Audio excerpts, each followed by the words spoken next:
একটা ব্যক্তি, একটা লোক, একটা মাস্তান, একজন শিক্ষিত, একজন মূর্খ, একটা শিশু, একটা বৃদ্ধ, পৃথিবীর বুকে কেউ বলতে পারবে না যে আজকের দিনে আমি হাজিরি দিব না, আমি বাড়িতে থেকে যাব, আমি যাব না, কবরের এক কোণে আমি থেকে যাব, আল্লাহর ডাকে সাড়া দিব না। আজকের জালসাতে আপনার বাবলা গ্রামের সব লোক আসেনি, কেউ বাড়িতে আছে, কেউ অসুস্থ আছে, কেউ আর কোথাও বেড়াতে চলে গেছে, কেউ বিপদে কোথাও চলে গেছে, সবগুলোকে কমিটির হাজির করার ক্ষমতা হয়নি। আমার আল্লাহ বলছে আমার কোনো কমিটি নাই, ফাইন্নামা হিয়া জাজরাতুল ওয়াহিদা, একটা হুঙ্কার মারবো, পৃথিবীকে এক জায়গায় জমা করে দিব। আর সেই দিনটা এমন একটা দিন হবে, ওই দিনটা হবে হিসাবের দিন। তাকেই বলে মেহশার, তাকেই বলে কিয়ামত, তাকেই বলে সাআ, তাকেই বলে কারিয়া, তাকেই বলে গাসিয়া, তাকেই বলে ইয়াম, তাকেই বলে ইয়ামুল আজিম, তাকেই বলে ইয়ামুদ্দিন, তারই নাম হচ্ছে ইয়ামুল হিসাব। এতগুলো নাম আল্লাহ দিয়েছে, যেমন করে বুঝবি বল যে ওই দিনে তোদেরকে আমি হাজির করব। ইন্না ইলাইনা ইয়াবহুম, আমার কাছে তোদেরকে ফিরে আসতে হবে। সুম্মা ইন্না আলাইনা হিসাবাহুম, এবং তোদেরকে আমার কাছে হিসাব দিতে হবে।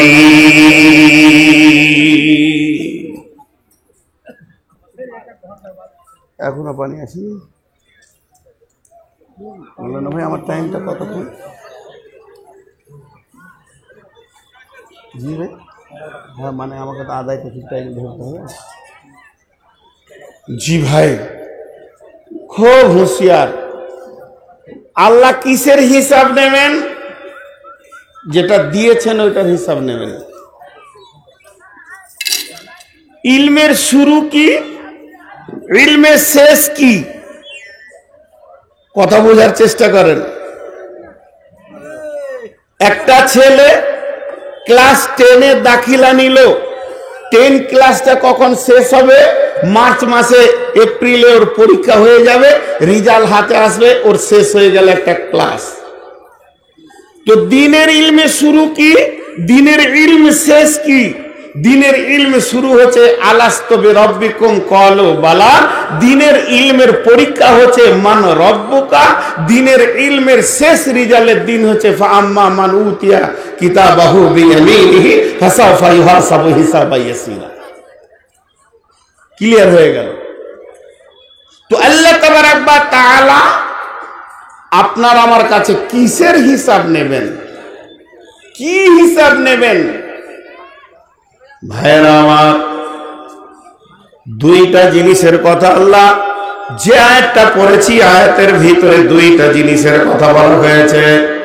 আল্লাহ তাবারাক ওয়া তাআলা বলছেন ইন্নাল্লাহা আশতারা মিনাল মুমিনিনা আনফুসাহুম ওয়া আমওয়ালাহুম বিআন্না লাহুমুল জান্নাহ, নিশ্চয় আল্লাহ তাবারাক ওয়া তাআলা মুমিনের জান আর মুমিনের মালকে, আল্লাহ তাবারাক ওয়া তাআলা মুমিনের মাল আর মুমিনের জানকে আল্লাহ তাবারাক ওয়া তাআলা জান্নাতের বিনিময়ে কিনে নিয়েছেন।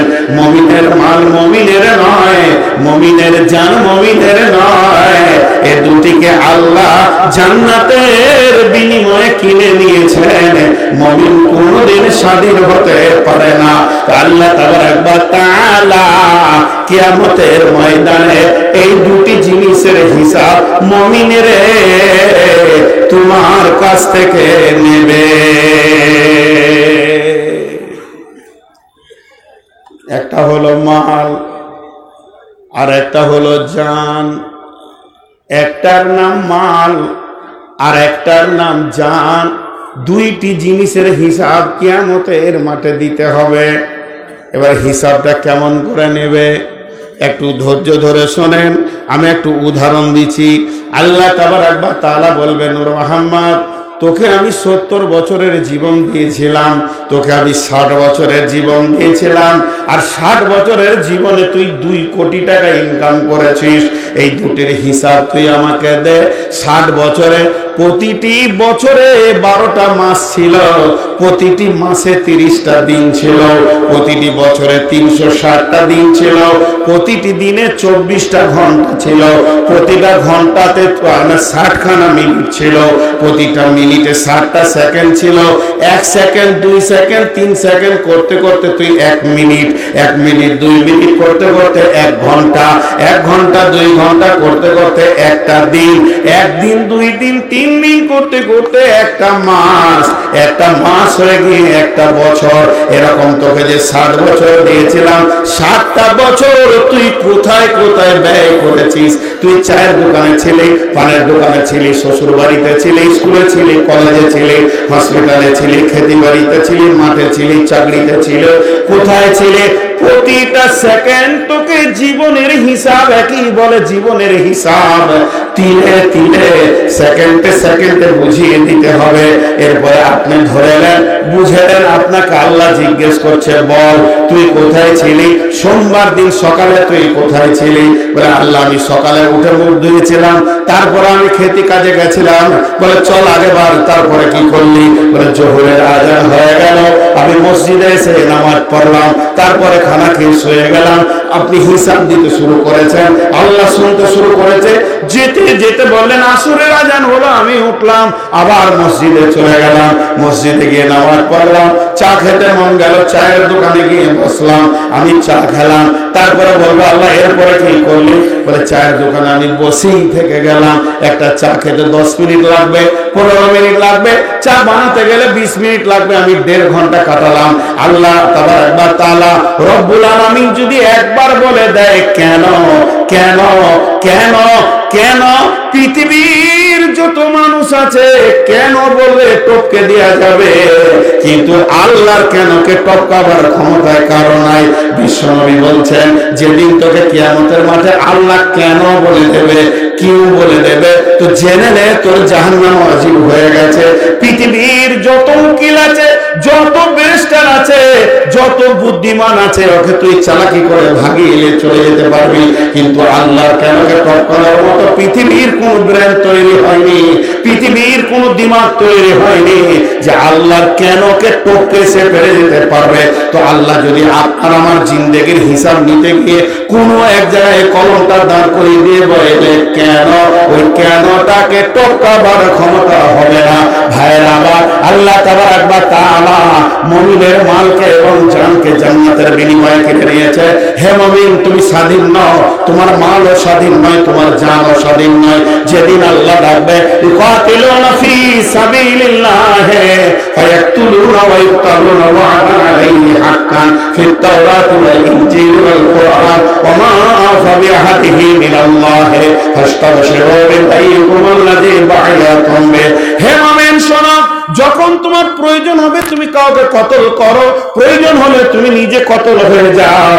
যেখানে দ্বীনের ফায়দা হবে, কোরআনের ফায়দাতে নিজের জান দাও, কিংবা কারো জান নিয়ে নাও। আল্লাহ তাআলা কোরআনের ভিতরে বলছেন ওয়ালা তাকতুলু নাফসাল্লাতী হারামাল্লাহু ইল্লা বিল হাক্কি বলতে কাকে বলা হয়েছে? 3 জন মানুষকে কতল করা যায়, আর একটা জায়গাতে কতল করা যায়। 3 জন মানুষকে মুরতাদকে কতল করা যাবে, বিয়ে করার পর যদি ব্যভিচার করে তাকে আপনার রজম করে দাও, দুনিয়া থেকে চলিয়ে দাও। আর কতলের পরিবর্তে কতল করা যাবে 3 জনকে কতল করা যাবে। আর একটা জায়গাতে কতল করা যায় যখন আপনার কোরআনের পক্ষে বিপক্ষে জিহাদ নেমে যাবে, জান মারণ চলবে। এমন অবস্থায় যদি কোরআনের বিপক্ষে আপনার বাপ আসে, আপনার ভাই আসে, কাউকে রেহাই দেখা যাবে না। হযরত সাদ রাদিয়াল্লাহু তাআলা নিজের বাপকে দ্বিখণ্ডিত করে দিলেন। হযরত আবু বকর তার ছেলেকে বলল, বেটা শোন, বদরের যুদ্ধে তুই আমার বিপক্ষে ছিলি, তুই ছিলি কি আবু জাহেলের দিকে, আমি ছিলাম রাসূলুল্লাহ সাল্লাল্লাহু আলাইহি ওয়াসাল্লামের দিকে। সেদিন যদি তোকে একবার মৌকা পেয়ে যেতাম, তোর ঘরের মধ্যে আর মাথা রাখতাম না, মাটিতে ফেলে দিতাম। অতএব বন্ধুরে, জিহাদ যখন লেগে যাবে, বিপক্ষে কে আসছে দেখা যাবে না, তখন একদম কতল করা যাবে। আল্লাহ তাআলা বলছে তোর জানকে আমি চেয়েছি, প্রয়োজনে তুই জান দিবি, আবার প্রয়োজনে তুই জান দিবি। ইউকাতিলুনা ফি সাবিলিল্লাহ ফায়াকতুলুনা ওয়া ইয়াকতুলুনা ওয়া'দান আলাইহি হাক্কান ফিত তাওরাতি ওয়াল ইনজিল ওয়াল কুরআন। একটা কথা আগে জিজ্ঞেস করিনি, ভেজাল চুকার কথা, ওই কথাটাতে ভেজাল চুকে যাবে। আল্লাহ কাফের, বেঈমান, মুশরিক, জালিম, ফাসিক শব্দ ব্যবহার করেননি। আল্লাহ ব্যবহার করেছেন মুমিন। আল্লাহ ব্যবসা করতে চাইছে মুমিনের সঙ্গে। ইন্নাল্লাহাশতারা মিনাল মুমিনিনা, আমি মুমিনের সঙ্গে ব্যবসা করব। আল্লাহর বিজনেস কিন্তু আর কারোর সঙ্গে নেই। এখন আপনি আমি বলি, মুমিন কাকে বলে? মুমিন কাকে বলে?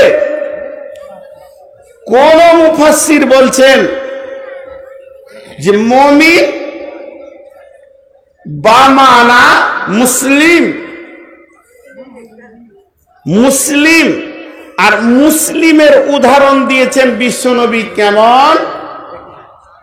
এই উদাহরণটা, মিসালটা আমার লয়, এটা বিশ্বনবীর ব্রেনের উদাহরণ। তিনি কি বলছেন? একটা উট, উটটা কত বড়? 3-4 কুইন্টাল 5 কুইন্টালের ধরলেন বড় উট। ও হলো জঙ্গলি পশু, জঙ্গলি জানোয়ার, বন্য পশু। ওর নাকে এখানটা ফুঁড়িয়ে একটা লট লাগিয়ে দেয়া হলো, ওর মুখে লাগাম দেয়া হলো, ওর ঘাড়ে দড়ি দেয়া হলো। ওই রশিটাকে ধরে একটা মানুষের হাতে দিয়ে দেন, তাহলে এখানে দুটো মাথা, একটা হলো ওই মানুষটার মাথা, একটা হলো উটটার মাথা, একটা হলো মানুষের চেতনা, মানুষের বিবেক বিবেচনা বুদ্ধি চলাফেরা, আর একটা হলো উটের বিবেক বুদ্ধি চলাফেরা। তো উটটা তখনই বুঝে নেয় আমার আর মূল্য নাই, আমার জিন্দেগিটা বিক্রি হয়ে গেছে, আমাকে বিক্রি করে দেওয়া হয়েছে, আমাকে বানানো হয়েছে মানুষের জন্যে, আর আমার নাকের দড়িটা মানুষের হাতে আছে। এবার মানুষটা ওকে ডানে টানবে, তুই ডানে যাবে, ওকে যদি বামে টানে তুই বামে যাবে, ওকে যদি পেছনে টানে তুই পেছনে যাবে, ওকে সামনে টানলে সামনে যাবে। নিজস্ব কোনো মন্তব্য নাই। এই উটটাকে আরবিতে রসুলের পরিভাষায় মুসলিম বলা যাবে। তার মানে মুসলিমের স্বাধীনতা থাকবে না।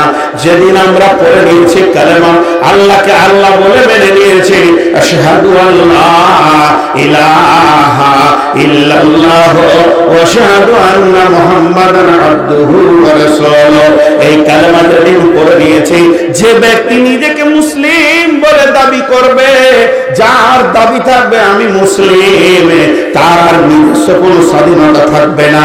তাকে কোরআনের মতে চলতে হবে, আল্লাহর হুকুমে চলতে হবে, নবীজি যেমন করে বলেছেন অমনি করে চলতে হবে।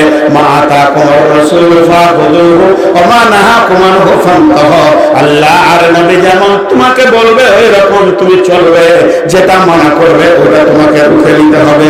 তাহলে আমি যেদিন নিজেকে কালেমা পড়ে নিয়েছি, সেদিন আমার জানটা আমার আর নাই, আমার যত মাল আছে আমার আর নাই।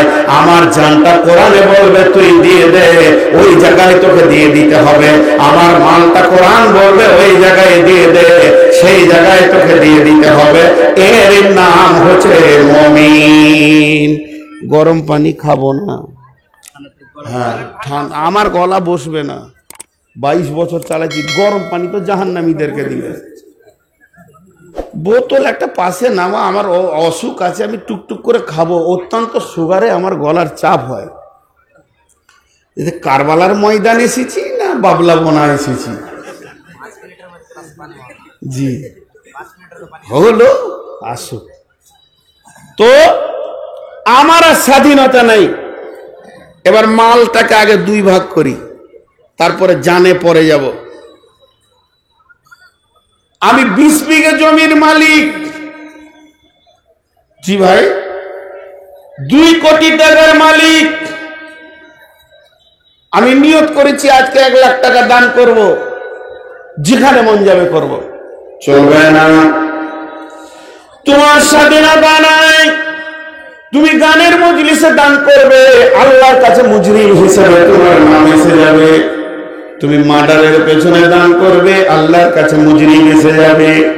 চারটা ছেলে আছে, তিনজনকে ফাঁকি মেরে একজনকে দিবে, তুমি মুজরিম হিসেবে চলে আসবে।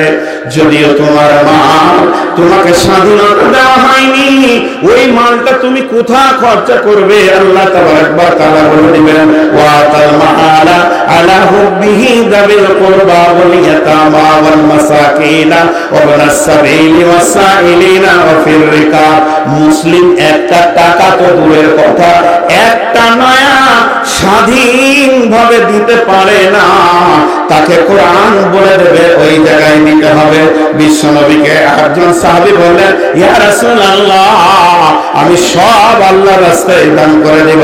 নবীজি বললেন, না, এটা পারবে না, তুমি 3 ভাগের 1 ভাগ স্বাধীনভাবে দান করবে, তারপরও সেটা তুমি কোন জায়গায় দিবে? আমি 3 ভাগের 1 ভাগ তুলে দিলাম, ওই টাকাটা নিয়ে আমি দানের মজলিসে দিয়ে দিলাম, বেঈমানের লাইনে দিয়ে দিলাম, মূর্তি বানাতে দিয়ে দিলাম, মন্দির বানাতে দিয়ে দিলাম, মাজারে দিয়ে দিলাম, কোন হাউসকে দিয়ে দিলাম, আজমিরে দিয়ে দিলাম, নানা রকম জায়গায় দিলাম, চলবে না। আল্লাহ তাবারক ওয়া তাআলা বলছে, শোনে, তোর মাল কোথায় খরচা করবি এটা আমি বলে দিব। আবার নবী বলে দেবে ওই জায়গাতে তোকে ঠিক ঠিক জায়গাতে মালগুলো দিতে হবে। যদিও তোর মাল তোর হলো তো কি হলো, দেওয়ার আগে আমার হুকুমের বাইরে তো দিতে পারবি না, এর নাম হলো মুসলিম। নাম্বার 2, আমার 20 বিঘা জমি আছে, আমি একটা বেটাকে দিয়ে দেবো, আর কাউকে দিব না।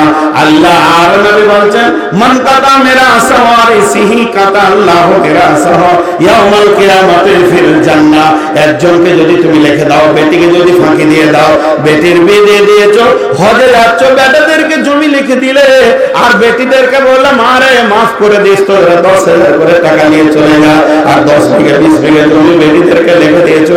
আল্লাহ বলছে, আয় কাবার ঘর ঘুরে আসবি, হাজির হয়ে আসবি, কিন্তু কোনো কাজে লাগবে না, তোর জান্নাতটা কেটে আমি বেটিকে দিয়ে দিব। আল্লাহর নবী বলছেন, মান কাতা মিরাসা ওয়ারিসিহি কাতা আল্লাহু মিরাসাহু ইয়াউমাল কিয়ামাতি ফিল জান্নাতি। আল্লাহ তাবারক ওয়া তাআলা কিয়ামতের দিন জান্নাত কেটে ওকে দিয়ে দেবে। বুঝাবার জন্য একজন মুফাসসির, বইটাকে বুঝাবার জন্য একজন মুফাসসির বলছে, সুন্দর করে একজন মুফাসসির বলছেন, শোনো, তুমি যখন রেজিস্ট্রি অফিসে গিয়ে এরকম করে সই করছো, রেজিস্ট্রি অফিসে যখন তুমি দলিলের উপরে সই করছো, তো জেনে নাও ওই দলিলটা পৃথিবীর দলিল, একই সঙ্গে তোমার আল্লাহ সই করে দিচ্ছে কার্বন পেপারের মতো, তোমার জান্নাতকে তোমার বেটিকে দিয়ে দিচ্ছে। আল্লাহ তাবারক ওয়া তাআলা বলছে, হে মুমিনের দল, মাল তোমার নয়, মাল হলো আমার। যখন যেখানে যেমন করে আমি ব্যয় করতে বলবো ওই রকম ব্যয় করবে, তবেই না তুমি আমার কাছে মুসলিম হবে।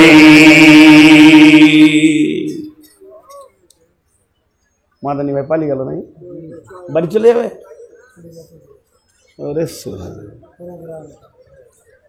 তো নাম্বার 2, জান তো আমার লয়। আচ্ছা, এখানে যতগুলি লোক বসে আছেন, বলেন জানগুলো আমাদের নিজের না আল্লাহর হাতে? তাহলে কি লাভ হলো? মাল কোথা দিবে জানে না। মুসলমান মাল 2 জায়গায় দেয়। ক জায়গায় দেয়? জোরে বলেন, ক জায়গায় দেয়? হ্যাঁ, ওর পেটে ব্যথা উঠেছে, এক হাজি সাহেবকে নিয়ে এসছে বর্ধমান হসপিটালে, পেশাব বন্ধ হয়ে গেছে, আর চিল্লিয়ে গোটা নার্সিংহোমকে তোলপাড় করে দিচ্ছে। তো ডাক্তার এসে বলছে, হাজি সাহেব ওষুধ দিয়েছি, আধা ঘন্টা লাগবে। না, মানা হবে না, পারছে না থামতে। বলছে এক্ষুনি পেশাব হতে হবে। 2 দিন পেশাব হয়নি, শরীরটা হলুদ হয়ে গেছে। ডাক্তার বলছে 10,000 টাকা লাগবে, একটা ইঞ্জেকশন মারবো, সঙ্গে সঙ্গে পেশাব হবে। হাজি সাহেবের ভাইটা খসখস খসখস করে টাকা গুনে দিয়ে দিল, 10,000 টাকা দিয়ে দিল, ইঞ্জেকশন মারলো, আর পেশাব হয়ে গেল। আল্লাহ তাবারক ওয়া তাআলা ওর পেশাবের আনলোড খরচা কত নিল জোরে বলেন? 10,000। এখানে মুসলমান টাকা দেয়, আর এক জায়গায় টাকা দেয় কোথায়? আর এক জায়গায় কোথায় টাকা দেয়? একটা হলো হসপিটালে, আর একটা হলো আদালতে। খুব টাকা দিতে পারে। একটা ল্যাংড়া, একটা কানা, আর একটা মাথা মোটা বুদ্ধি মুঠা, 3 জনে ভিক্ষা করতে এসেছে। 2 চোখের কানাটা বলছে আজকে আকাশটা কেন ঝকঝক করছে, তখন ল্যাংড়া বলছে মারবো শালা, ঘাড়ে লাতু যেন দেখতে পেয়েছে। যার পা নাই লুলা বলছে ঘাড়ে লাত মারবো যেন দেখতে পেয়েছে। তখন মাথা মোটা বলছে মার শালাকে যত টাকা লাগে দিব, আর ভিক্ষা করতে চললো। মার শালাকে যত লেগে দিব। মুসলমানরা কথাই কথাই খালি বলে মার শালাকে যত লাগে দিব, 10 লাখে 20 লাখে দিয়ে দেবো আমার শালাকে, কিন্তু কোন জায়গায় টাকা দিতে হয় মুসলমান জানে না। শুনেলেন হযরতে ওসমান গনি মদিনার হাটে গেছেন গম বিক্রি করতে। ওসমান গনি নিজে খলিফা, জামানায় খলিফা আমরিয়ে হাল উসমান গনি তৃতীয় খলিফা, মুসলিম জাহানের তৃতীয় খলিফা, হযরত নবী মুহাম্মদ রাসূলুল্লাহ সাল্লাল্লাহু আলাইহি সাল্লামের জামাই, নিজে খলিফা, নিজে প্রাইম মিনিস্টার, নিজে মদিনার হাটে গম বিক্রি করতে গেছে। এরকম গমের বস্তাগুলো, প্যাকেটগুলো জমা করা আছে। একটা প্যাকেটকে খুলে দিয়ে দাঁড়িয়ে আছেন। যত পাইকার আসছে, যত ব্যাপারী আসছে, আর হাত ভরে বলছে আমিরুল মুমিনিন ওসমান গনি কি দাম নেবেন বলেন, আমিরুল মুমিনিন ওসমান গনি কত করে আপনি মন নেবেন বলেন, এরকম বলতে আছে। আর উনি খালি একটাই উত্তর দিচ্ছে, বাবা এই তো সকালে আসলাম, একটু বাজারটা উঠুক আর একটু সময়টা দাও, আর 2 ঘন্টা পরে তুমি আসিও। এমনি করে ব্যাপারী দেখে বিদায় করতে থাকে। করতে করতে করতে করতে উনি চাইছেন একটু বেলাটা উঠলেই আমি ভালো করে বিক্রিটা করব, মজবুত দামটা উঠুক, এই অপেক্ষায় উনি দাঁড়িয়ে আছেন। এমন সময় উনি দেখছেন মরুভূমির বহু দূরে একটা দল যেন মরুভূমির ভিতর দিয়ে চলে আসছে। সেই দলটা কেমন? ওই দলটার গায়ে তেল নাই, মাথায় কোন দিন চিরুনি করেছে জানে না, গোটা শরীরটা উস্কো খুস্কো, চোখগুলি ভিতরে ঢুকে গেছে, গালগুলি ভিতরে ঢুকে গেছে। তাদের পরনে কাপড় নাই, ছোট্ট করে একটা কাপড়, খালি ইজ্জতটা ঢাকা আছে, হাড়গুলো সব বেরিয়ে গেছে। কতদিন যেন খেতে পায়নি, তারা নিজেরাই জানে না। তাদের খাবারের অভাবের কারণে তারা হাটবারে ভিক্ষা করতে এসেছে। তারা জানে আজকে হাটবার, চল হাটের দিনে কিছু ভিক্ষা করবো। ওই ভিখারি গুলো ঢুকবে যেদিকে হযরত ওসমান গনি রাদিয়াল্লাহু তাআলা দাঁড়িয়ে আছেন, ওই দিকে ঢুকতে শুরু করেছে। হযরত ওসমান গনি বললেন দাঁড়াও, তুমি কে? ওর মধ্যে শিশু আছে, ওর মধ্যে জওয়ান আছে, ওর মধ্যে বৃদ্ধ আছে, ওর মধ্যে পুরুষ আছে, মহিলা আছে, সব রকম বিলে আসছে। হযরত ওসমান গনি বলছে তোমার গামছাটা বাঁধো। ওর গামছাটা বাঁধলো। তোমরা কয়জন আছো? বলে 5 জন। লাও 1 2 3 4 5 চলো চলে যাও। তোমরা এসো, লাও তোমার গামছা বাঁধো, চলো লাও চলে যাও, চলে এসো তুমি এসো, লাও তুমি বাঁধো, তুমি চলে যাও। এইভাবে দিতেই থাকে, চলতেই থাকে, দিতেই থাকে, চলতেই থাকে। আর একটা ব্যাগের নাও, চলো এটা শেষ হয়ে গেল, আর একটা ব্যাগের নাও, দিতে দিতে সমস্ত গন্ডরে বিক্রি শেষ হয়ে গেল। এবার যারা বড় বড় ব্যাপারী, যারা বড় বড় পাইকার, যাদের অনেক টাকা দাম দিতে চেয়েছিল, এসে বলছে আমিরুল মুমিনিন খলিফাতুল মুসলিমিন, আপনি রাসূলের জামাই, মুসলিম জাহানের খলিফা, কত টাকাতে বিক্রি করেছিলেন সত্য কথাটা আপনি বলেন। আমরা তো অনেক টাকা দাম দিতে চেয়েছি, আমাদেরকে আপনি মাল দিলেন না, আর মালটা এমন গরিবদেরকে দিচ্ছে, ওদের পাছাতে কাপড় নাই, তা আপনাকে পয়সা দিলে কি করে, আপনার টাকা দিবে কি করে? হযরত ওসমান গনি জবাবে বলছেন আজকের ব্যবসাটা আমি স্বয়ং আল্লাহর সঙ্গে করেছি। ইন্নাল্লাহ আশতারা মিনাল মুমিনিনা আনফুসাহুম ওয়া আমওয়ালাহুম বিআন্না লাহুমুল জান্নাহ, আমি জান্নাতের বিনিময়ে গমটা দিয়েছি। হে মক্কাবাসী, মদিনাবাসী শুনে নাও, যে জান্নাতের বিনিময়ে আমার গমগুলো গেছে, ওই জান্নাতের একটা ইট কেনার ক্ষমতা তোমাদের নাই। আমার আল্লাহকে আমি আর সঙ্গে ব্যবসা করেছি। আল্লাহ তাবারাক ওয়া তাআলা বলেন বিবাইকুমুল্লাযী বায়াতুম বি, পৃথিবীতে তুমি বন্ধুর সঙ্গে ব্যবসা করেছো, বিআইয়ের সঙ্গে ব্যবসা করেছো, কাস্টমারের সঙ্গে ব্যবসা করেছো, মহাজনের সঙ্গে ব্যবসা করেছো, কোম্পানির সঙ্গে ব্যবসা করেছো, খরিদ্দারের সঙ্গে ব্যবসা করেছো। যে ব্যবসাতে সার পেয়েছো না পেয়েছো, এসো আমি আল্লাহর সঙ্গে তোমরা ব্যবসা করেছো, দাও তোমরা আমাকে মাল দেবে, আমি তোমাদেরকে টাকা দেবো না, পয়সা দেবো না, আমি তোমাদেরকে সোনা দেবো না, চাঁদি দেবো না, বিনিময়ে আমি আমার জান্নাতকে রেজিস্ট্রেশন দিব।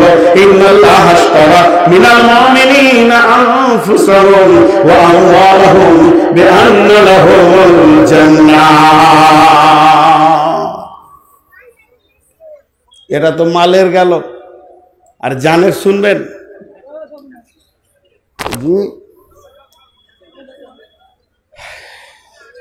জানের শুনবেন, জানের জানে। আচ্ছা আপনাদের বিরক্ত লাগছে নাকি? জার্জিস আছে, এসে গেছে আমি জানি আছে, আর আপনাদের মনির উদ্দিনও আছে, জান ভরে যাবে আপনাদের। যে ঘরটাতে শুতে দিয়েছে ছোট ছোট ছেলেরা খালি ফারাম করে খুলচাল লাগাইছে, তা আমি আইডিয়া করছি এরা ওই মালটাকে খুঁজছে আর কি। তো আমি একটা ছেলেকে বলছি বেঞ্চি তলে আছে পালা, ও বেরোবে না, ছোট সাইজ তো, তেমনি করছি বেঞ্চি তলে দেখছে। আমি বলছি মনির উদ্দিন বেরোবি না, তোকে মারবো, লুকিয়ে থাক, ওকে দেখা দিস না। উপের বন্ধুটাকে নিয়ে লো, মনে হয় মালটা এখানে আছে। আজীব ব্যাপার। তো এগুলো আপনাদেরকে আমি কাহানি শোনাচ্ছি না, রামায়ণ মহাভারতের যা শোনাচ্ছি তার সত্য। বিশ্বনবী লোহার জামা পরেছিলেন উহুদের যুদ্ধের দিন, আর লোহার টুপি পরেছিলেন। জি ভাই, উহুদের যুদ্ধ দিন লোহার জামা পরেছিলেন। লোহার জামা দেখেছেন কোনোদিন? আরে হ্যাঁ না বলেন, দেখেছেন?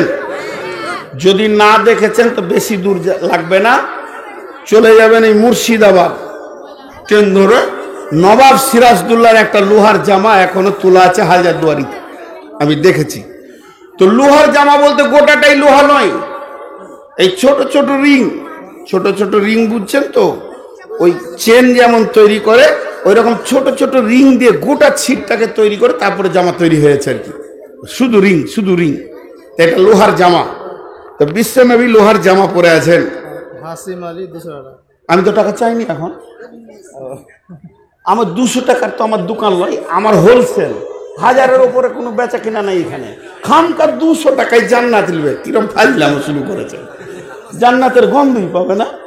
আচ্ছা বসেন, একটু বসেন, আমি যখন চাবো ওই মৌকাই দেবেন, কারণ মানুষের মোডের তৈরি না হলে মুশকিল আছে। তো ওই লোহার জামা পরে বিশ্বনবী আছেন। শুনেন জান দেওয়া কাকে বলে। দুর্গমগির কান্তর মোর দুস্তুর পারাবার, লঙ্ঘিত হবে যাত্রীতে রাত্রি হুঁশিয়ার। ফুলিতেছে জল দুলিতেছে তরি, ভুলিতেছে মাঝি পথ, কে আছো নওজোয়ান হও আগোয়ান, হাঁকিছে ভবিষ্যৎ। আপনাদের বুঝে আসবে না, আমাদের বাঙালিদেরই বুঝে আসে না। এটা অত্যন্ত শক্ত বাংলা। কবি নজরুল বলছে, বিরাট গভীর সমুদ্রের মধ্যে মধ্যখানে নৌকা নিয়ে পড়ে গেছি, হে নওজোয়ানেরা তোমরা উঠে দাঁড়াও। ফুলিতেছে জল, জল ওপর দিকে তোল মারছে, দুলিতেছে তরি, তরি মানে নৌকা, দুলিতেছে তরি, ভুলিতেছে মাঝি পথ, মাঝি পথ ভুলে গেছে, এমন মধ্য অন্ধকারে পড়ে গেছি। কে আছো নওজোয়ান, কে আছো যুবক, হও আগোয়ান, তুমি দৌড়ে এসো, হালটাকে ধরো পালটাকে ধরো, না হলে যাত্রীরা আর পরপারে যেতে পারবে না। কত দামি কথা বলছেন, মুসলিমদেরকে বলছে, মুসলিম রে, নবী নাই, রসুল নাই, খলিফা নাই, আমরা নৌকায় চেপে আছি, গুনার সমুদ্রে ডুবে গেছি। হে যুবকেরা তোমরা রক্ত দেওয়ার জন্য উঠে দাঁড়াও, তোমরা কে আছো নওজোয়ান, হওয়ার নকিছে ভবিষ্যৎ, পরপরে যদি জান্নাতে উঠতে হয়, নওজোয়ান তোমরা তোমাদের রক্তগুলোকে নিয়ে উঠে দাঁড়িয়ে যাও। তোমরা যদি রক্ত না দিতে পারো আর যেতে পারবে না। বাজিতে দামামা বাঁধরে আমামা, শির উঁচু করে মুসলমান, দাওয়াত এসেছে নয়া দামানার, ভাঙা উল্লাহ করে নিশান, বুকে হাতে তালোয়ার বুকে কালেমা, বুকে এক হাতে তালোয়ার এক হাতে কোরআন, বুকে কালেমা, ইসলামী রস দুর্বার, আগিয়ে যাও নওজোয়ান, কাজে ঘুমিয়ে কাজা করেছি ফজর। কে যাবে, কে যাবে, কোন নওজোয়ানটা এখন যুদ্ধ করবে, কে তালোয়ার ধরবে? এবার ওদের চরিত্র দেখেন, যাকে বলবো তালোয়ার লে সে নিজেই তো ল্যাংড়া, তা ধরবে কি করে? কবি নজরুল বলছে, ঘুমাই কাজা করেছ ফজর, তখনও জাগনি যখনও জোহর, হেলাই খেলাই কেটেছে আসর, মাগরিবের আর সুজিয়া যান, এর সাথে জামে হও এর সাথে, আজও এর সাথে আছে তোমার স্থান। আজকে মুসলমান যুবকরা নামাজ ছেড়ে দিয়ে কুত্তার মতো পঙ্গু হয়ে গেছে। কাকে নিয়ে জিহাদের ময়দানে নামবেন? সব তো পঙ্গু হয়ে বসে আছে। রসুলের জামানায় হায়াতে রসুলে একটা সুন্নতকে না মানার কারণে বিজয়ী আনতে পারছিল না সাহাবীরা। আজকে এই রকম মানুষ অথই পানির ভিতরে নৌকা নিয়ে আমরা ভাসছি, গুনার সমুদ্রে আজকের দিনে বাঁচা বড় মুশকিল আছে। তার জন্য শুনেলেন বিশ্বনবী বড়দের যুদ্ধে, বিশ্বনবী উহুদের যুদ্ধে, উহুদের প্রান্তে যখন লোহার জামাটা পরে নিলেন, জান কাকে দেওয়া বলে দেখেন। উহুদের যুদ্ধে জামাটা পরে নিয়ে আল্লাহর নবী মানে ওহুদের পাহাড়ের একটা পাথরে উঠতে কষ্ট হচ্ছিল, পাথরটা অনেকটা হাই, এখানে রসুল পা দিয়েছেন, আর একটা দিবেন, উঠতে গিয়ে জামাটা স্বাভাবিক ওজনে ভারী আছে। এমন সময় হযরত তালহা রাদিয়াল্লাহু তাআলা আনহু দৌড়ে এসে রসুলের পায়ের কাছে শুয়ে গিয়ে বললেন, হে রাসূলুল্লাহ, আপনি একটা পা আমার পিঠে রেখে উঠে যান, আমি সিঁড়ি হয়ে গেলাম। যখন আল্লাহর নবী তালহার পিঠে পা রাখলেন, বিশ্ব নবীর জবান থেকে বের হয়ে গেল, তালহারে তুমি নিজের জন্য জান্নাতকে ওয়াজিব করে নিলে। হযরত তালহা ওখানে উঠে গেলেন। উঠে যাওয়ার পর ওহুদের প্রান্তে যখন তুমুল বিপ্লব শুরু হয়ে গেল, মুখামুখি চলছে, বেঈমানের রাসূলকে লক্ষ্য করে যখন তীর ছুটতে শুরু করেছেন, আল্লাহর নবীকে হযরত তালহা এরকম করে ধরলেন, ধরে পেছন দিকে দিয়ে ওহুদের একটা গর্তে ভরে দিলেন, এবং গর্তে ভরে দেওয়ার পর সামনে দাঁড়িয়ে গেলেন ঢাল হয়ে। বিশ্বনবী হাদিসে মুবারকের মধ্যে ইমাম বুখারী রয়েছেন, একটা দুটা নয়, যতগুলি তীর রাসূলকে লক্ষ্য করে ছোড়া হয়, তালহা এই দিকটার এই দিকটার দুই বাহুর মধ্যে নিয়ে নিচ্ছে, খালি কলিজাটাকে বাঁচাচ্ছে। একটা নয়, দুটা নয়, 180 খানা তীর খেলে হযরত তালহা যখন 180 খানা তীর খেয়ে পড়ে গেলেন, এবার রক্তের বন্যা বইতে শুরু করেছে। এমন সময় খালিদ বিন ওয়ালিদ তখন পর্যন্ত ঈমান আনে নেই, বিশ্ব নবীকে তুলে যখন আছাড় দিয়ে দিলেন, হেলমেটটা ঢুকে গেল, দুইখানা হুক ঢুকে গেছে।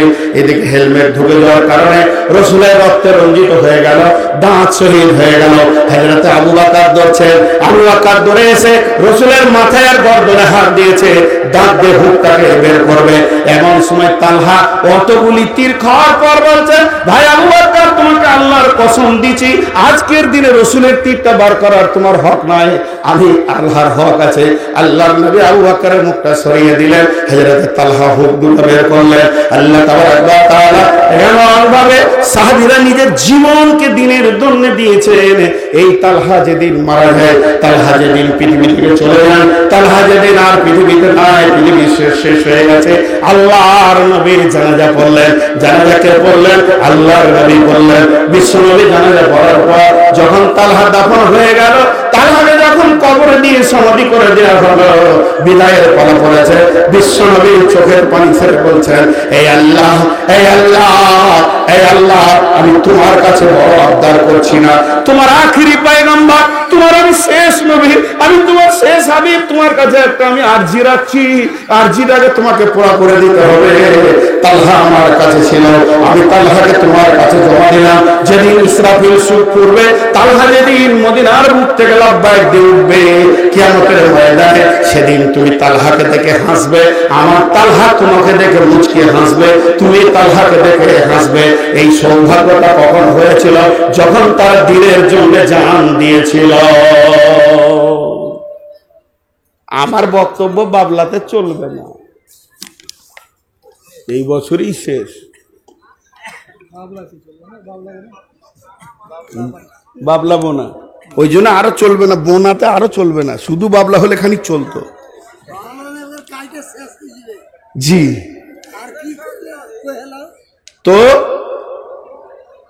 হযরতে তালহা রাদিয়াল্লাহু তাআলা আনহু, যে উনি যেটা বুঝেছেন, উনি বলেছেন আমার বুঝতে অসুবিধা হয়নি, কারণ আমি ওই নিয়ে চলি। বাংলাদেশে ঠাকুরগাঁ গেলি, একটা পাগলা আছে নূর মোহাম্মদ, এসে উদ্দরে চলে আসবে, মেন্টালিটি রুগী, 4 বছর মাদ্রাসায় পড়েছে, তারপরে ডাক্তার দেখিয়ে সুখ হয়নি, খুব লাফাবে, কিরাত করবে ভালো, পাগলা, একদম ফুল পাগলা।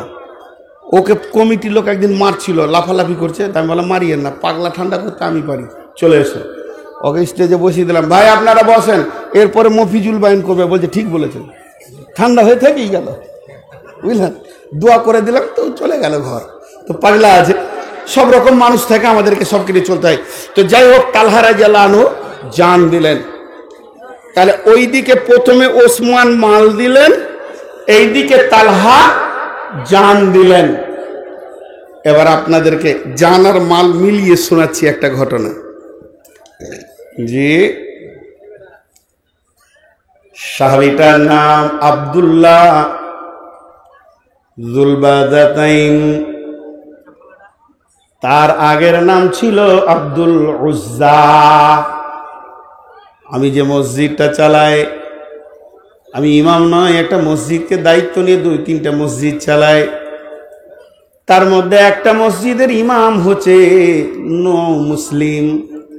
যখন সে ফজরের আজান দেয়, বাড়ি থেকে শুনলে চোখের পানি আসে। হায়রে, মুসলিম বিধর্মীর রক্তে জন্ম নিয়ে আজকে মসজিদে ফজরের আজান দিছে, আর মুসলমানের বাচ্চা নাকে তেল দিয়ে ঘুমাচ্ছে, কাতারে গিয়ে দাঁড়াতে পারে না। এর জন্য আল্লাহ বলছেন, ইন্নাকা লা তাহদি মান আহবাবতা ওয়ালাকিন্নাল্লাহা ইয়াহদি মান ইয়াশা। ওরা চারজনে একসঙ্গে ইসলাম কবুল করেছে, স্বামী স্ত্রী ছেলে মেয়ে। ওর মেয়েটার বিয়ে হলো। ভাইরা আমার, অতএব মেন হেদায়েতের মালিক আল্লাহ। চলেন, আব্দুল্লাহকে, আব্দু মানে গোলাম, আল্লাহ মানে আল্লাহ, আব্দুল্লাহ মানে আল্লাহর গোলাম। মুসলমান একবার জোরে বলেন, আব্দুল্লাহ মানে আল্লাহর গোলাম। কার গোলাম বললাম? আল্লাহর গোলাম। সকলে জোরে বলেন, কার গোলাম? আল্লাহর গোলাম। এবার ও হচ্ছে কি, আমাদের কোনো যদি ছেলে পিলে হয় তা আমরা আল্লাহর গোলাম বলে জানলে শান্তি পাই। কেন? আমার ছেলে আল্লাহর গোলাম। এবার ও জন্ম নিয়েছে বিধর্মী ঘরে। ওর বাপ উজ্জা ঠাকুরের পুজো করে, লাত মানাত, উজ্জা হবল আগেকার দেবদেবীর নাম ছিল। তাহলে ওর বাপ উজ্জার পূজা করে, ছেলে হয়েছে, বড় শখ করে নাম দিয়েছে আব্দুল উজ্জা, মানে উজ্জা ঠাকুরের গোলাম। বুঝলেন? আবার ওকে দুইটা বাপের একটা বেটা বলা হয় ইতিহাসের পাতাতে। দুইটা বাপের আবার একটা বেটা হয় না, কি বলে হয়? কারণ ওর চাচা ছিল বাঁঝা, কোনো ছেলে নাই, আর এ বাপের একলা বেটা। তো দুই বাপের একটা বেটা, ওকে চাচারও হুকুম শুনতে হয়, বাপেরও শুনতে হয়, আর দুইটা মালের মালিক হবে ওই একা। তাহলে এইরকম একটা ছেলে গোপনে গিয়ে বিশ্ব নবীর কাছে কালেমা পড়েছেন। জোরে বলেন, আশহাদু আল্লা ইলাহা ইল্লাল্লাহু ওয়া আশহাদু আন্না মুহাম্মাদান আবদুহু ওয়া রাসূলুহু। আব্দুল উজ্জা কালেমা পড়ে গোপনে গোপনে হঠাৎ ওর চাচা শুনতে পেয়েছে আব্দুল উজ্জা কালেমা পড়ে নিয়েছে। চাচা ছিল খুব মডেল, খুব মিজাজি, কড়া মানুষ। চাচা বলছে, আব্দুল উজ্জা রে, তোর ব্যাপারে যেটা শুনলাম ওটা ঠিক না ভুল? আব্দুল উজ্জা বলছে, চাচা যা শুনেছেন ওটা ঠিক। আমি আব্দুল উজ্জা কালেমা পড়েছি, মিথ্যা বলতে পারবো না। চাচা বলছে, বেটা শোন, ওখান থেকে ফিরে চলে আয়, ভুল যা হবার হয়ে গেছে, এ নিয়ে আমরা বেশি কিছু মাথা খারাপ করছি না, তুই তওবা করে চলে আয়। যে পৌতলিক ধর্মে ছিলি এখানে ফিরে চলে আয়। তখন আব্দুল্লাহ বলছে, মাথা চলে যাবে, দিন সব চলে যাবে, কিন্তু আমি দিন থেকে ফিরে আসতে পারবো না। যখন জবাব দিল তখন বলছে, চাচা ঘুরিয়ে ফের চাচাকে বলছে, চাচা আমি মহা সত্যকে কবুল করে নিয়েছি, এর ওপরে আর কোন সত্য হতে পারে না, সত্য থেকে ফিরে আর মিথ্যার দিকে আমি ঢুকবো না। তবে আমার মনের আরজি, আমার মনের বাসনা, আমার মনের ইচ্ছা, ও চাচা আপনিও যদি সত্য গ্রহণ করে নিতেন তা কত ভালো হতো। কিন্তু তার চাচা মানবে না। তার চাচা আবার বলতে শুরু করলো, বেটা উজ্জা শোন, যদি তুই ওই ধর্মে থেকে যাস, আমার আর তোর বাপের মাল তুই পাবি না। শেষকালে বললো, মালের মুখে লাত মেরে দি, টাকার মুখে লাত মেরে দি, সোনার মুখে লাত মেরে দি, এগুলো আমার কোনো প্রয়োজন নাই। এর থেকে দামি জিনিস আমি পেয়ে গেছি, আশহাদু আল্লা ইলাহা ইল্লাল্লাহু ওয়া আশহাদু আন্না মুহাম্মাদান আবদুহু ওয়া রাসূলুহু। এরপর চাচা বলতে, শোন, যদি আমার কথা না শুনবি তাহলে একটা কাজ কর, যা আছে তোর কাছে সব রেখে দে। গলায় সোনার চেন রেখে দিল, হাতের ঘড়ি কাংটি যা ছিল সমস্ত কিছু খুলে দিল, বলে তোকে কাপড় খুলে দিতে হবে, জামা গেঞ্জি সব খুলে দিয়েছে, শুধুমাত্র একটা কাপড়ে দাঁড়িয়ে আছে, লুঙ্গিটা পরে। এবার চলে যাচ্ছে দরবার থেকে বেরিয়ে। চাচা বলছে, দাঁড়াও। যখন দাঁড়িয়ে গেল, আব্দুল উজ্জাকে বলছে, আব্দুল উজ্জা রে, তোকে লুঙ্গিটাও খুলে দিতে হবে, তোকে নাঙ্গা হয়ে যেতে হবে, তোকে দিনও কাপড় দেওয়া হবে না। এবার মনে শুনেলেন, মনের ভাষা দেখেন, দিলের খবর দেখেন। একজন মুফাসসির বলছেন, যখন এরকম ওর চাচা বলে ফেললো তোকে তোর লুঙ্গিটা খুলে দিতে হবে, তখন আব্দুল উজ্জা একদম সামান্য 2-4-5 সেকেন্ড মনে মনে চিন্তা করছে, আমি যুবক হয়ে গেছি, আমার সমস্ত কিছু হয়ে গেছে, এখন কি করে রুগীটা খুলে দিতে পারি। কিন্তু আব্দুল রাজ্জাক মনে মনে ভাবছে, আল্লাহ তুমি কত বড় মেহেরবান, তুমি আমাকে সুন্দর ধর্ম ইসলাম দিয়েছো, পবিত্র ধর্ম ইসলাম দিয়েছো, পবিত্র জিন্দেগি দিয়েছো, এর জন্য বেঈমানদের নোংরা টাকার লুঙ্গি আমার গায়ে তুমি রাখছো না। এই বলেছে লুঙ্গিটাকে খুলে দিল। ওর চাচা ভাবছে ওকে নাঙ্গা করলাম, আর আব্দুল উজ্জা ভাবছে হারাম খোরদের লুঙ্গি কাপড় ফেলে দিলাম, আমার পবিত্র গায়ে রাখবো না। নাঙ্গা অবস্থায় মায়ের সামনে গিয়ে হাজির। মা চোখে হাত দিয়ে একটা কম্বলকে ছুড়ে দিল, কম্বলটাকে ফরফর করে 2 ফার করে নিয়ে একটা কোমরে দিয়ে দিল আর একটা গায়ে নিয়ে নিল। যেটা বড় ঘরের ছেলে, সব সময় যার পকেটে হাজার হাজার টাকা, সব সময় যে গাড়ি ঘোড়াতে চড়েছে, কেউ যদি টাকা চেয়েছে তো দেখেনি, পকেটে যা এসেছে তাই দিয়ে দিয়েছে। ওর দান করা অভ্যাস ছিল, যদিও বেঈমান ছিল, খুব বেশি দান করতো। কার কি হয়েছে, এলাই চলে যা, তুই কাঁদছিস কেন, এলাই চলে যা, তুই কাঁদছিস কেন, চলে যা, সবাইকে দান করতো। কিন্তু এখন জিরো, কিছুই না।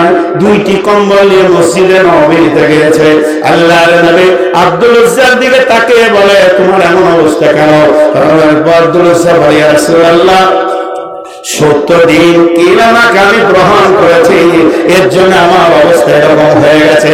আল্লাহর নবী যখন এই কথা বললেন, যখন আল্লাহর নবীকে কথা আব্দুল উজ্জা শুনলেন, তখন আল্লাহর নবী বলেন, আব্দুল উজ্জা রে, তোমার নাম আর আব্দুল উজ্জা নয়, আমি তোমার নাম রাখলাম আব্দুল্লাহ। যখনই নাম রাখা হয়ে গেল আব্দুল্লাহ, যুলকারনাইন বলা হতো। 2টি কম্বল বলা হতো, একটা ঘাড়ে কম্বল, একটা পাছায় কম্বল। এরপরে উনি মসজিদে নববীতে আসহাবে সুফফাদের ভিতরে ঢুকে গেলেন। কোনো বাড়ি নাই, গাড়ি নাই, কিছু নাই, গরিব সাহাবীদের মধ্যে থাকতে লাগলেন। থাকতে থাকতে থাকতে থাকতে ওখানে জোরে জোরে কালাম পাকের তেলাওয়াত করে। তখন অন্য সাহাবীরা গিয়ে রাসূলকে বললেন, ইয়া রাসূলুল্লাহ, ইয়া হাবিবাল্লাহ, আব্দুল্লাহকে আবার কোরআন আস্তে পড়তে বলেন, এত জোর কোরআন পড়ছে, আমাদের ডিস্টার্ব হয়ে গেছে, ঘুম হয় না, আমাদের শান্তি লাগে না। বিশ্বনবী বললেন, রে আসহাবে সুফফার সাহাবীরা, শুনে নাও, তোমরা একটু ধৈর্য ধরে নাও, আমি আব্দুল্লাহকে কোরআন আস্তে পড়তে পারবো না। এই কোরআনের মহব্বতে, এই দিনের মহব্বতে কোটি কোটি ডলারের বুকে লাত মেরে, কেজি কেজি সোনার বুকে লাত মেরে চলে এসেছে, যে এতগুলো মালকে পা দিয়ে সরিয়ে দিতে পারে শুধু কোরআনের মহব্বতে। তাকে আমি কোরআন আস্তে করে পড়তে বলতে পারি না, সে প্রাণ খুলে পড়বে, জোরে জোরে পড়বে, মন দিয়ে পড়বে, আমি তাকে না বলবো না, তোমরা ধৈর্য ধরে নাও। এই আব্দুল্লাহ মসজিদ আসহাবে সুফফাতে রয়েছে, 2টি কম্বল ছাড়া আর কিছু নাই। এমন সময় মোটার যুদ্ধ ডঙ্কা বেজে উঠলো, মোটার যুদ্ধের ঘন্টি বেজে উঠলো। আল্লাহর নবী এলান করলেন মসজিদে নববীতে, তার লোককে দিয়ে এলান করে দিলেন, যার কাছে যা আছে ওদিকে তো এসো, সব নিজের নিজের মাল মসজিদে নববীতে জমা করে দাও। সাহাবীরা নিজের নিজের মাল নিয়ে ধরছেন, আবু বকর মুষ্টি নিয়ে ধরছেন, হযরত উমর ধরছেন, ওসমান ধরছেন, আলী ধরছেন, মেয়েরা একটা লাইন ধরেছে, নাকের কানের গলার খুলে দিয়ে বিশ্বনবীর সামনে বলছেন, ইয়া রাসূলুল্লাহ, আমরা গলার নাকের কানের চাই না, আমরা এই সৌন্দর্য পৃথিবীর জন্য চাই না, এটা আমাদের জন্য দোয়া করে দেন, আমরা যেন কিয়ামতের মাঠে জান্নাতে গিয়ে আমরা এই সোনার গুলো বদলা পেয়ে যাই। বিশ্বনবী তাদের জন্য দোয়া করছেন, দাও তোমার মাল দাও, তাও তোমার মাল দাও, দাও তোমার মাল দাও। এইভাবে মালের ঢেরি শুরু হয়ে গেছে। তখন আব্দুল্লাহ জুলবাতা যায় খালি এরকম করছে, উসকুস উসকুস করছে, কারণ ওর তো দান করা অভ্যাস ছিল, ও বড় লোকের ছেলে ছিল, কোটিপতির ছেলে ছিল, ওর মনটা খালি বলছে কি দিব রে, কি দিব রে, আজকে যদি আমার হাতে একটা খেজুর থাকতো তো ওই মালের ওপরে খেজুরটা চাপিয়ে দিতাম, আমার কাছে কিছু নাই, 2টা কম্বল যদি এইটা দিয়ে দিই তাহলে দেহটা নাঙ্গা হয়ে যাবে, নামাজ পড়বো কি করে, যদি এইটা দিয়ে দিই তাহলে পাছা নাঙ্গা হয়ে যাবে। আবার বসে যাচ্ছে, তা আমার কাছে কিছু নাই, তো বসে বাবার ইতিহাসে বলছে আবার উঠে দাঁড়ালো, এরকম এরকম করছে, কি দি আজকের দিনে কি আমি শরীক হতে পারবো না, এই মালের প্রতিযোগিতা থেকে আমার নামটা আসবে না, সবারই নাম আসবে, আমি কি কিছু দিতে পারবো না। অনেক কোন বরদাস্ত করতে করতে করতে করতে ধৈর্য হারা হয়ে আব্দুল্লাহ মাথাটাকে নামো করে আস্তে আস্তে রসুলের সামনে গিয়ে দাঁড়ালেন। আল্লাহ নবী বললেন, আব্দুল্লাহ তুমি, আর কিছু বলেননি, আব্দুল্লাহ তুমি, তার মানে হচ্ছে রসুলের তুমি বলার কারণ হচ্ছে আব্দুল্লাহ রে, এখানে তো মালের আমল চলছে, তোমার তো মাল নাই, তুমি কেন ভিড়ে এলে?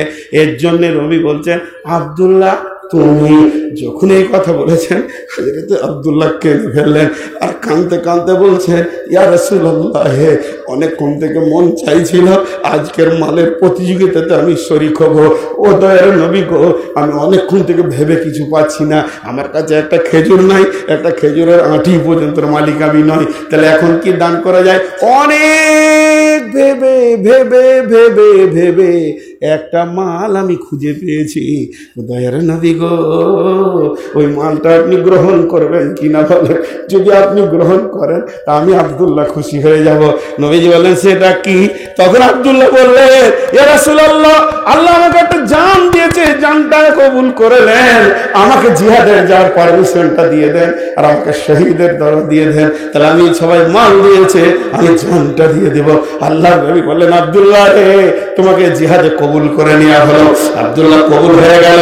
এবার বিশ্বনবী তবুকের যুদ্ধে সমস্ত শাহাদাতের যুদ্ধে সমস্ত সাহাবীদেরকে বিদায় দিচ্ছেন, যাও তুমি যাও, যাও তুমি যাও, যাও তুমি যাও, আসসালামু আলাইকুম, আল্লাহ তোমাদেরকে ভালোবাসুন, আল্লাহ তোমাদেরকে শক্তি দেখ, সাহস দেখ। যেতে যেতে প্রত্যেকটা সাহাবীকে দোয়া দিলেন এবং হাত বোলালেন, মুসাফা করলেন। কিন্তু আব্দুল্লাহর পালা যখন পড়লো, ওই লাইনে আব্দুল্লাহ দাঁড়িয়েছিল। আল্লাহর নবী আব্দুল্লাহর হাতে মুসাফা করলেন বটে, কিন্তু আব্দুল্লাহকে ছেড়ে দিলেন না। আব্দুল্লাহর ঘাড়ে বিশ্বনবী হাতটাকে এরকম মেরে বললেন, হে আল্লাহ, আব্দুল্লাহর রক্তকে, আব্দুল্লাহর খুনকে আমি কাফের বেঈমানের জন্য হারাম করে দিলাম। রব্বুল আলামিন তুমি আব্দুল্লাহকে হিফাজত করিও। আব্দুল্লাহ বুকলে কেঁদে উঠলেন, ইয়া রাসূলুল্লাহ, আপনি কেমন দোয়া দিলেন? ইয়া রাসূলুল্লাহ, আমি তো শহীদ হওয়ার জন্য যাচ্ছি আর আপনি এমন দোয়া দিলেন যে আমি শহীদ হতে পারবো না। বিশ্বনবী বললেন, আব্দুল্লাহ রে, তুমি যা ত্যাগ করেছো, তুমি যা ত্যাগ করেছো, তুমি যতটা নিজেকে ছেড়ে আসতে পেরেছো, তুমি যদি বাড়িতে বিছানাতে মরো, তোমাকে আল্লাহ শহীদের দরজায় তুলবে। আমি সেই দোয়া দিছি। মোতার প্রান্তে খোলা আকাশের নিচে 6-7 দিন 8 দিন থাকার পরে আব্দুল্লাহর এত জ্বর হয়ে গেল, ওই জ্বরেতে আব্দুল্লাহ ইন্তেকাল করলেন। লাশ আনা হলো মদিনা মানবরাতে, বিশ্বনবী জানাজা পড়লেন আর জানাজা পড়ার পর লাশটাকে রাত্রিবেলায় অন্ধকারে নিয়ে যাওয়া হচ্ছে। হযরত বেলাল একটা মশাল জ্বেলেছে, আলো দেখাচ্ছে সাহাবীদেরকে, চলো চলো চলো গোরস্থানে চলো, আব্দুল্লাহর মাটিতে শরীক হবে, তা চলো। এইভাবে সব শরীক হতে রয়েছে। হযরত বেলাল যাচ্ছে আর লোক ভিড় লাগে কবরের পাশে দাঁড়িয়ে আছে।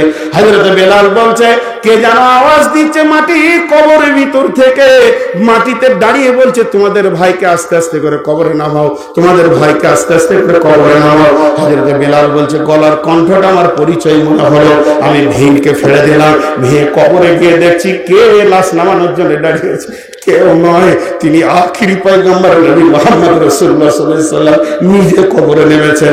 এরপরে লাশটাকে নিলেন। কোন মুফাসসির বলেন, লাশটা কোলে করে নিয়ে নবীজি বলেছিলেন, হে আল্লাহ, আব্দুল্লাহকে আমি তোমার কাছে জমা দিয়েছি, তুমি আব্দুল্লাহর সঙ্গে, হে আল্লাহ, আমার কাছে আব্দুল্লাহ ছিল, আমি রাজি আছি, তোমার কাছে আমি জমা দিয়েছি, তুমি আব্দুল্লাহর উপরে রাজি হয়ে যাও। কেউ কেউ বলছে না, দাফন করে দেওয়ার পর আল্লাহর নবী লম্বা দোয়া করলেন না, শুধু এতটুকু বললেন, হে আল্লাহ, আজকে রাত্রিতে এই পর্যন্ত আমি আব্দুল্লাহর উপরে পরিপূর্ণ রাজি ছিলাম, তুমি রাজি হয়ে যাও।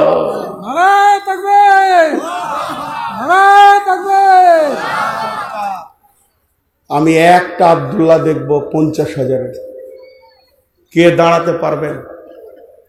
একটা ওসমান দেখবো 50,000-এর, না পারবেন আপনি একে 20,000 পর্যন্ত কনসিডার করে 30 দাঁড়ান। এগুলো রামায়ণ মহাভারত নয়, জান্নাত আজও উন্মুক্ত আছে, খোলা আছে। 10,000, 20,000, 50,000, 30,000, 40,000-এর যুবক যদি থাকেন, একটু আগে কবি নজরুলের কবিতা বলেছি, হে যুবক তুমি উঠে দাঁড়াও, তোমার রক্তের আজকে প্রয়োজন আছে। আল্লাহর গোলাম কে আছেন? একজন বলেন যে আমি 10,000 দিব, বলেন। আপনাদের পরপর মেহমান আসবে ইনশাআল্লাহ। বলেন আল্লাহর গোলাম কে আছেন? একটা নাম আসবে না, একটি নাম চাইছি। কোন নওজোয়ান আছেন, জলসা করে লাভ নাই, যেটা করে লাভ আছে ওটা করতে হবে। মাদ্রাসা বানিয়েছেন, ভাঙনের মুখে আপনারা আছেন, বড় কঠিন জায়গায় এটা জানি, তারপরেও ওখান থেকে স্থানান্তরিত করেন, তাই যাই করেন। আল্লাহর গোলাম কেউ আছেন 10,000 দেনেওয়ালা, 10 থেকে 50 পর্যন্ত বলেছি, আপনার যতটা দিলে হক আদায় হবে অতটা দেন। আল্লাহর গোলাম, আপনার জান, আপনার মাল আল্লাহ কিনেছেন। আল্লাহর গোলাম কে আছেন, একটা 10,000-এর নেই, ওই 200 টাকা